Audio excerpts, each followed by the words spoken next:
vamos lá, vamos começar aqui então o nosso conteúdo, né? A partir do ponto que a gente parou. A gente já está no finalzinho do assunto, né? No último assunto do ano, já. Hoje e amanhã a gente já encerra, certo? Então, no caso, as nossas duas últimas aulas é hoje e amanhã. Tá? Aula de história.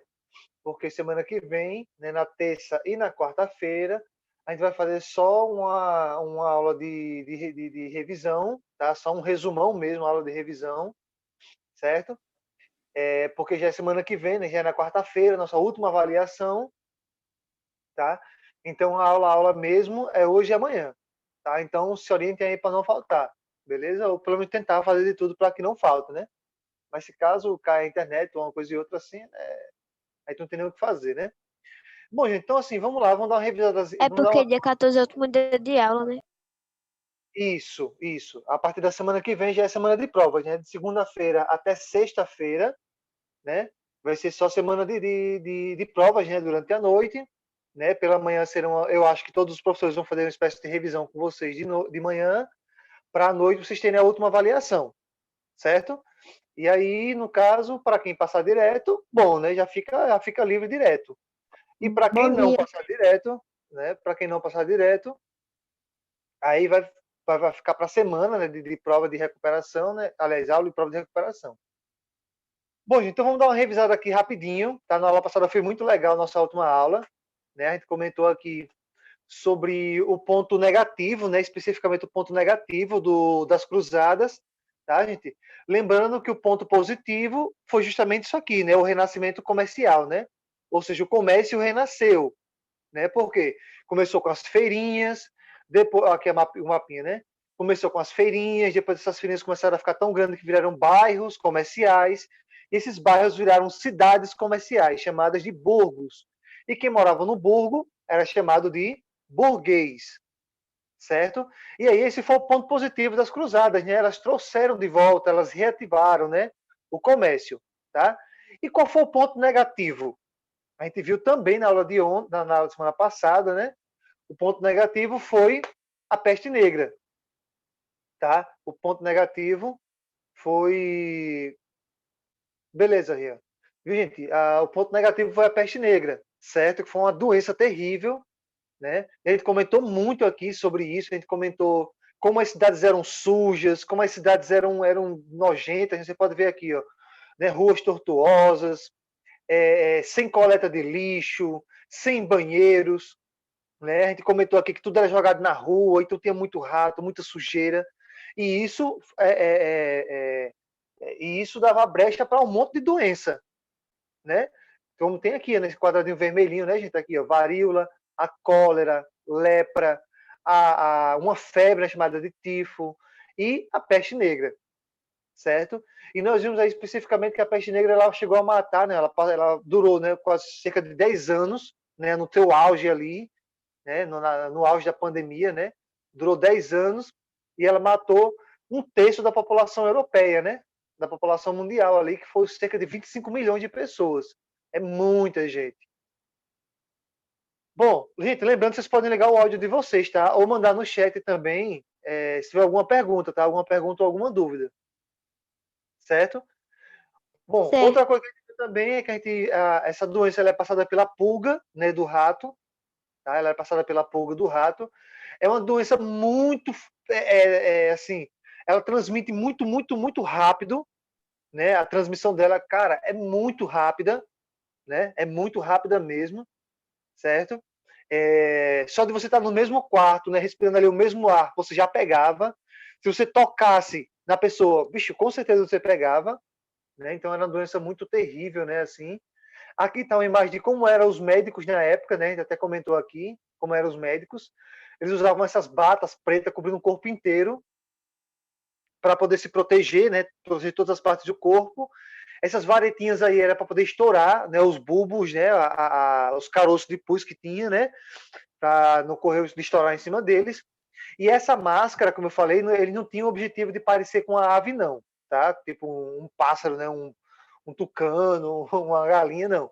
Era porque só não por isso tinha um medicamento, né? Era o professor. Era uma plantinha de cheiro que eles colocavam no bico.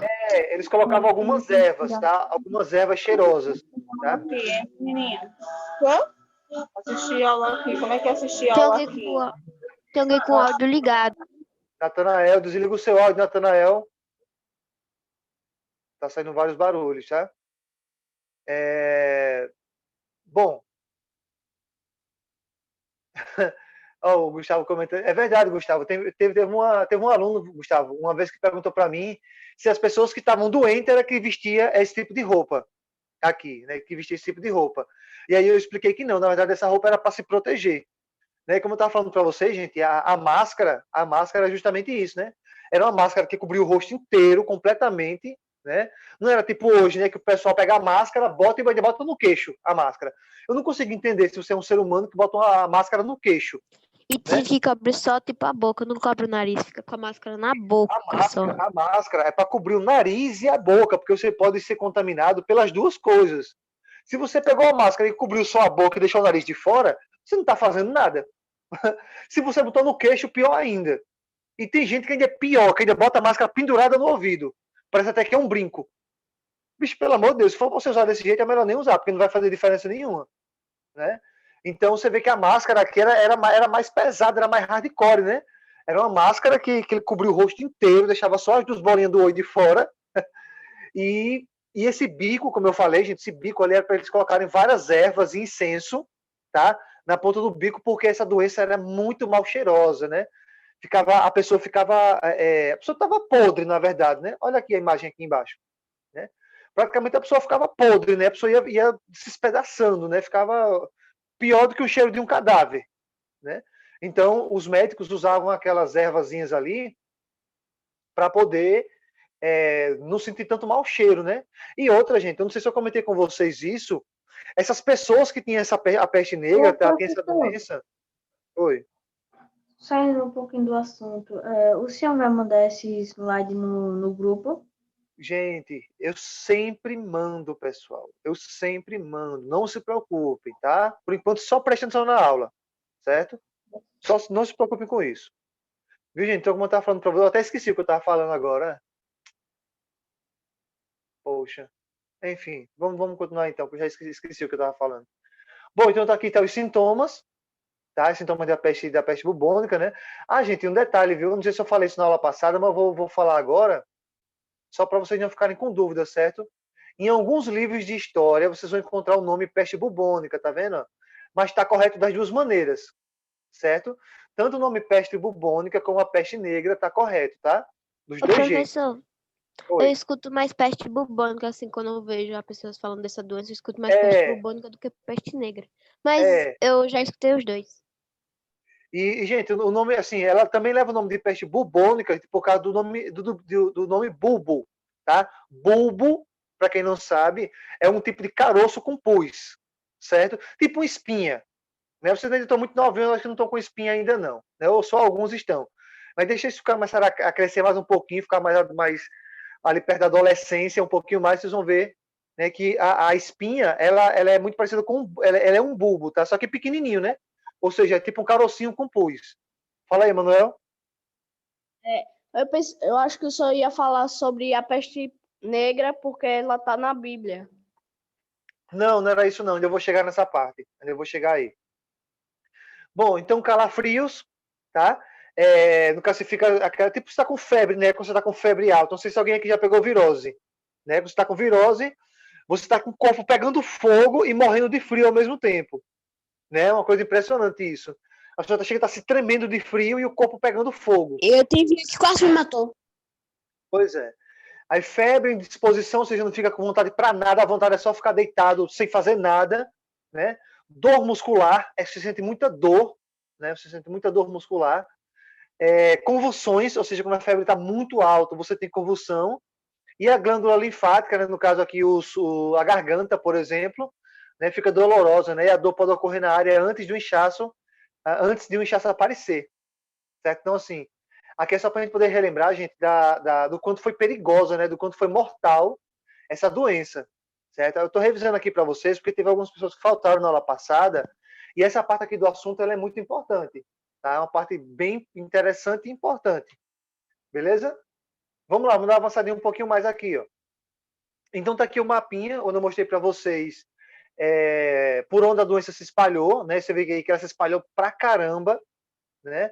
Ela se espalhou muito para Espanha, França, Alemanha, Polônia, Inglaterra, até alguns países aqui da África, né? Como o Egito, Marrocos, a Palestina, no Oriente Médio, Ainda a bem que não veio pro Turquia. Brasil. Até porque, assim, nessa época, Letícia, não tinha chegado, só estavam os nativos indígenas, né, aqui no Brasil, né? E os indígenas aqui no Brasil, eles eram extremamente saudáveis, tá? Eles eram extremamente saudáveis, certo? Sim, porque ele praticamente comia tudo que era da natureza, né? Exatamente, eles eram muito saudáveis e, assim, Eles também eram bastante sortudos, né, professor? E Porque tem muitas plantas venenosas na natureza. Sorte deles, que eles não pegaram nenhuma. não, e mas eu acho assim, que eles sabem. Acho que eles Não, sabiam. mas antes, que eles não sabiam muita coisa da natureza. Ah, Antes, é antes. verdade, é verdade. exatamente. Aí alguns, quando ia comer, comia, aí ficava doente, aí morria. Aí já servia de exemplo pros outros. Mais ou menos isso mesmo, né? Se vocês começam alguma planta venenosa, mas só que isso aí foi há muito tempo, né? Então, por isso que, gente, você não tá lembrado, pessoal, daquela nossa aula sobre os indígenas, né? Lembra lá do cacique, né? Cacique, pajé ou xamã, que era o líder da tribo indígena, né? Então, o líder da tribo indígena, eles faziam o quê? Ele já tinha essa experiência, né? Então, ele já não permitia, ele já ensinava para as crianças, para as Então, para a pessoas. pessoa que vira ali tem que ter experiência, é? Exatamente. Tipo, Então, vamos lá, gente. Então tá aqui o mapinha, né? E aí eu comentei na aula passada, no finalzinho da aula passada, gente, que a peste negra, assim, ela acabou por dois motivos. Um dos motivos foi porque as pessoas, lembrei, gente, o que eu ia falar naquela hora, né? É que as pessoas, gente, que elas estavam doentes, né, com a peste negra, elas não poderiam ficar junto com os outros, não, tá? É tipo hoje em dia, né, quem pega Covid, né, ou quem tá com sintoma de Covid, ela tem que ficar isolada. Só que na época era pior ainda, gente, porque hoje em dia cada um fica isolado na sua casa, né? Fica protegido ali, resguardado na sua própria casa. Gente, na época eles pegavam as pessoas e expulsavam para o bosque, para as matas. Aí ficava aquele monte de doente, tudo sozinho da floresta, ou num lugar afastado, num lugar de montanha, tá? Ou seja, todo mundo ficava isolado num canto só, junto, todo mundo junto, doente. Então, assim, a maioria das pessoas, né, eu acho que todo mundo que pegou essa doença morreu, né? Então, como eles estavam isolados, eles acabaram não transmitindo para outras pessoas. E o segundo motivo foi aquele que o Emanuel comentou, tá? O segundo motivo foi que as pessoas que não se contaminaram, elas começaram a ter uma alimentação mais saudável, né? Eu até comentei com vocês que na época eles utilizaram lá na Bíblia, não sei quantos de vocês foram lá olhar, né, conferir para ver o que eu comentei com vocês, né, lá no livro de Levítico, né, que é o terceiro livro da Bíblia, né, lá no livro de Levítico, capítulo 11, né? Aí lá tem todos os alimentos que Deus permite que a gente coma, né? Tanto os alimentos saudáveis como os alimentos impuros, né, os alimentos que são ruins para nossa saúde, certo? Banha de porco. Como é que é, Manuel? Banha de porco. Mas se bem que o porco todo faz mal, né? Não só a banha dele. O porco todo é impuro, tá? Não tem nenhuma parte do porco que seja boa, não, viu? Só para constar. Bom, e aí chegamos nessa parte aqui, gente. Olha só que interessante. Lá no comecinho do assunto, eu comentei com vocês, preste atenção, tá? Para a gente refrescar a memória, para a gente poder avançar a partir daqui, tá? A partir daqui é tudo novo. Preste atenção. Eu comentei com vocês, lá no comecinho do assunto sobre feudalismo, estão lembrados? Que eu comentei que não tinha, ninguém se revoltava, né? Por quê? Lembre lá da teoria da predestinação do Santo Agostinho, estão lembrados? Que nascesse pobre, vivia pobre, que nascesse rico, morria rico. Exatamente. Até o resto da vida. Ou seja, exatamente. Ou seja, as pessoas elas não tinham interesse em mudar de vida. Além, não é que elas não tinham interesse, né? Até porque elas sofriam muito. Não podia, né? Não tinha chance. Exatamente. Elas nem pensavam em mudar de vida, porque na cabeça delas a vida ia ser aquilo ali e acabou. Né? Porque era o que era ensinado para eles. E aí, gente, só que lembre que isso aí foi lá na alta Idade Média. Ou seja, no comecinho, né? Nos primeiros séculos ali.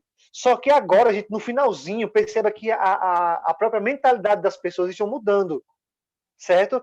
Agora nós estamos nos burgos, as pessoas começaram a perceber que elas poderiam mudar de vida. E vocês estão lembrados qual era a teoria que fez isso, as pessoas pensarem que poderiam mudar de vida? Do livre-arbítrio, lá do Tomás de Aquino. Estão lembrados, gente, Tomás de Aquino? Que ele criou a teoria do chamado livre-arbítrio, ou seja, todo mundo era livre para conseguir melhorar de vida. Então, agora não tinha mais aquele pensamento de que, poxa, eu nasci pobre e vou morrer pobre. Agora não. Agora o pensamento que prevalecia era o quê, gente? Poxa, eu nasci pobre, mas se eu trabalhar, se eu conseguir aprender uma profissão, se eu conseguir ser um bom comerciante e tudo mais, eu posso ficar bem de vida. Né? Eu posso ficar bem de vida, eu posso comer melhor, posso ter uma casa melhor, posso ter uma profissão, posso colocar para mim uma corporação de ofício. Estão lembrados, gente, o que é corporação de ofício? Que é tipo uma mini fábrica que a pessoa coloca a família para trabalhar, né? É, que é toda a família. E talvez, raramente, alguns amigos mais íntimos. Exatamente, Só que exatamente. são difíceis, que não tem muita confiança. Isso. E aí eu pergunto para vocês, por que eu estou explicando tudo isso de novo, dando essa revisada de novo? Gente, porque a partir de agora, ó, no finalzinho da Idade Média, tá? Ou seja, no comecinho do renascimento das cidades, tá? Do surgimento das cidades, as pessoas começaram a se revoltar, elas começaram a perceber, oxi, agora eu vou estar recebendo ordem de ninguém, meu irmão, agora eu sou dono de mim mesmo, eu posso lutar e melhorar de vida. Na porrada. Então agora, gente, olha só, luta dos camponeses, certo? Então, ó, as revoltas que ocorreram nas regiões francesas, né, da cidade de Provence e tudo mais, lá em Paris também, certo? Então você pode ver aqui nessa imagem, olha só, vamos analisar a imagem, que é melhor. Olha só, aqui na imagem, você pode ver que os camponeses agora, meu irmão, estão dando garapa mais não, ó. Certo? Estão dando garapa mais não, Marcado. né? Agora eles estão dando garapa mais não, agora eles estão lutando mesmo. Né? Você pode ver aqui que tem uns soldados que estão vindo de lá do feudo, ó. Estão vindo de lá do feudo, enquanto que os camponeses, ó, meu irmão, agora não vou obedecer ninguém mais, agora eu posso lutar, agora eu sou livre. Né? Então, alguns camponeses, gente, assim, não foram muitas, tá, pessoal? Não foram muitas, mas algumas pessoas agora começaram a lutar. Olha outra imagem aqui também, ó. Né? A principal motivação dos Jacques eram os camponeses, tá? Então, as pessoas livres. Certo? Então, ó, a principal motivação dos Jacques era o quê? Era a exploração a que estavam submetidos. Certo? Ou seja, gente, o que eu quero dizer aqui para vocês é isso aqui, ó. Vocês estão lembrados, gente, que os servos lá dentro do feudo, eles eram muito explorados, né? Sim. Eu até dei aquele exemplo do Michael, né? Que o Michael, imaginando que o Michael era um servo, que ele ia para lá, para o feudo, né? Aí lá ele pedia abrigo, aí tinha lá, gente, vamos relembrar aqui, tinha lá aquele laço de sucerania, vassalagem, né? Sim. Que era aquele acordo. Da Era um produção. impacto, né? Contra Não, Rian, você está confundindo, isso aí são as leis. O laço de sucerania, vassalagem, é aquele pacto. aquele impacto que tinha com Aquele que o Com o senhor feudal. Isso. É aquele que o sucerano em troca de, tipo, comida, alimento e alimento e auxílio os militar, né? locais tinham que ter confiança. Ele dava proteção em um pedaço do feudo. Isso. Agora eu vou resumir porque tinha duas pessoas falando ao mesmo tempo e ninguém entendeu nada. Mas tá correto, eu entendi o que cada um falou. Olha só. É exatamente isso, viu, Rian? Agora você acertou, tá? Então, o laço de sucerania vassalagem era aquele pacto, né? Onde o senhor feudal dava um pedacinho de terra, né? Emprestava ali um pedacinho de terra para o servo poder trabalhar, né?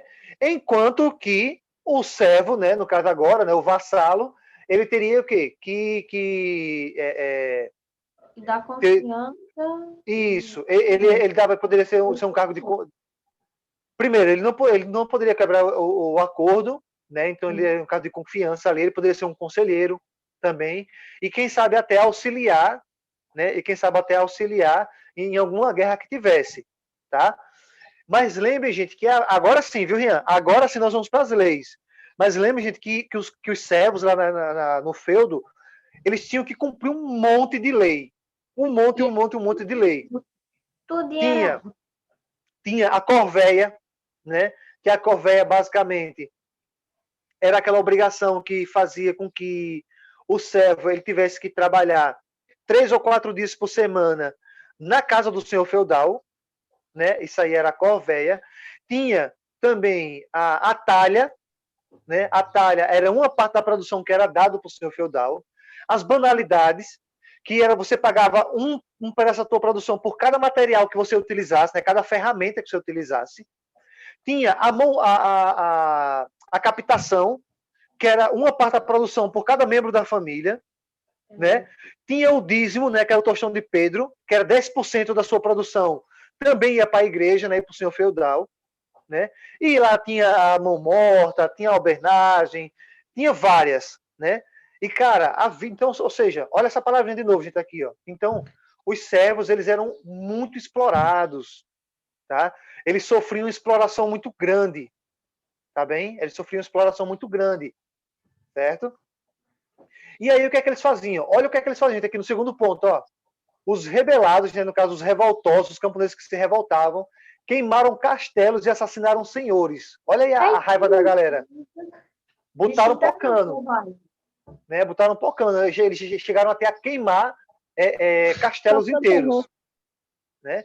E olha só aqui embaixo, o último ponto, pessoal. Acompanha comigo aqui, ó. Apesar de toda a mobilização popular, a revolta foi reprimida. Mais de 20 mil camponeses foram massacrados pelo exército. Gente, olha só. Então, essa imagem aqui ao lado mostra justamente isso. Por mais que os camponeses tivessem se revoltado, pessoal, tá? Preste atenção. Por mais que os camponeses, a partir de agora, tivessem se unido, se revoltado, lutado, mas vamos combinar. Não tem você como você indo lá na mão, né, com soco, tapa, chute, e você vencer um soldado que está com armadura, um escudo e uma espada, né? Então, infelizmente, mais de 20 mil soldados, mais de 20 mil camponeses morreram, né? Mas, pelo menos, gente, assim, mesmo que os camponeses perderam, né, essa batalha, né, essa luta, mesmo assim, cara, foi importante porque mostrou que a partir de agora ninguém ia obedecer mais, tá? Tem alguém, acho que é o Michel. O Michel tá com o áudio ligado, Michel. Tá sendo alguns barulhinhos aqui, tá? Desliga aí rapidão. Bom, gente, olha só que interessante. Então, esse slide aqui ele é muito importante, tá? Muito, muito, muito importante esse slide aqui, porque ele mostra justamente agora o finalzinho da Idade Média, tá? O finalzinho da Idade Média, presta atenção. Então, quais são os fatores da crise? Certo? Ou seja, o que foi que fez com que entrasse em crise? Quais são os fatores dessa crise? Certo? Estabilidade. Vamos lá. Primeiro, instabilidade climática. Então, o clima estava, né, acabando com a plantação, queda da produção e a falta de cereais. Ou seja, tudo isso levou o quê? Preste atenção, tudo isso aqui levou a... Essa aqui é a palavra-chave. Levou a fome, né? Então, no caso, a crise agrária acabou levando o quê, gente? A fome. Está gerando fome nas cidades. Certo? Segundo ponto, queda da produção agrícola, aumento dos preços de alimentos, né? Então, qual é a segunda palavrinha-chave? Miséria. Crise econômica. Ou seja, crise econômica. E, por último, aqui embaixo, né, as doenças, a falta de higiene, as guerras, tem aí as cruzadas, né? A baixa taxa de nascimento. Deixa eu falar, você acabou me interrompendo, tá? Baixa taxa de natalidade. Gente, para quem não sabe, natalidade são os nascimentos, tá? E alta taxa de mortalidade. Ou seja, o que é que aconteceu, gente? Enquanto que nascia poucas pessoas, morria muita gente, né? Então, a outra palavra-chave é mortes. Então, isso gerou uma crise social. Então, resumidamente, quais são as três palavras-chave, gente? Miséria, aliás, fome, miséria e morte. Fome. Ô, professor, quer dizer. Resumidamente, calma aí, Michel, calma aí. Então, resumidamente, crise na comida, né? Crise agrária, crise no dinheiro, crise econômica e crise na sociedade, tá? Uma crise social. Então, esses aqui são os três principais motivos, gente, que fizeram com que a Idade Média acabasse, tá? Fala aí, Michel. Se a pessoa não lembrar das três palavras, que é fome, miséria e morte, a pessoa pode botar econômica e social? Pode, gente, pode. Você pode colocar crise agrícola, crise econômica, crise social, ou colocar lá fome, miséria, tá? Enfim, caso isso aqui seja uma questão aberta. Inclusive, já vou logo avisando a vocês, não era nem para mim estar falando isso, mas o hashtag fica a dica, tá? Talvez uma das questões da prova, uma questão aberta, vai ser isso aqui, viu? Eu vou cobrar para vocês lá. Explique abaixo quais foram os três motivos que levaram o feudalismo a entrar em crise. Ou os três motivos da crise do feudalismo. E aí, já hashtag fica a dica, tá? Hashtag já fica a dica aí. E lembrando, gente, que não é obrigado você decorar tudo isso aqui, não, cara. É você explicar. tá? É como se você estivesse contando para alguém, é você explicar. O professor nem presta decorar, o importante é você estudar. Exatamente, você aprender, desde o começo do ano que eu falo isso para vocês, né? Aluno que Não, decora não tipo, aprende, né? tem Aluno que uma, decora não aprende. tipo, tem poucas pessoas que ficam decorando e não sabem. Aí quando o senhor pergunta alguma coisa, não vai responder. Aí quando a Exatamente. pessoa estuda de verdade mesmo, aí o senhor pergunta qualquer coisa, a pessoa já responde na E hora. é interessante, gente, é interessante que se você observar bem, olha a evolução de vocês desde o começo do ano para cá. Vocês Eu quando sei, vieram tá do ano, perguntando umas coisas que foi lá do começo né? do ano. Quando vocês vieram do quinto ano para cá, né, para o sexto, vixe, todo mundo a pegada tá decorando, e aí vocês foram mudando ao longo do ano. E olha a evolução, cara. Às vezes, quando eu pergunto uma coisa para vocês do começo do ano, vocês estão lembrados. Entendeu? Então, essa é a diferença que eu falo para vocês desde o começo do ano. Essa é a diferença entre você decorar e você aprender. Quando você decora, meu irmão, rapidinho você esquece. No outro dia você está esquecido. Mas quando você presta atenção e você aprende, você tira dúvida, você pergunta, cara, você leva isso aí para a vida toda. Tem aluno, gente, do nono ano que eu faço perguntas sobre esse assunto, faço pergunta lá sobre os assuntos do começo do ano, sobre fonte primária, né, as fontes históricas, faço pergunta sobre o evolucionismo e criacionismo, e eles lembram de tudo. Tá? Então, essa é a diferença básica, né, de quando você decora e quando você aprende. Bom, gente, então a gente vai terminar por aqui por hoje. Tá? Então, amanhã é nossa última aula. No caso, aula mesmo, né, porque semana que vem será basicamente um resumo, uma revisão, tá? Já que é a última avaliação, então eu vou fazer uma revisão, tá? Geralmente vocês sabem que eu não faço revisão, mas eu vou fazer já que é a nossa última prova, tá? Então, a partir de amanhã, nós vamos começar a partir desse ponto aqui, gente, estudando um pouquinho. Depois dessa crise aqui, nós vamos estudar justamente isso aqui, preste atenção. Depois dessa crise aqui, o que foi que mudou no clero, no caso na igreja, o que foi que mudou na igreja, e o que foi que mudou na nobreza, o que foi que mudou nos camponeses e o que foi que mudou na burguesia, certo? Então a gente vai ver aqui só os últimos pontos, quais foram as maiores mudanças sociais, né, que ocorreram, beleza? Mas isso aqui a gente vai ver só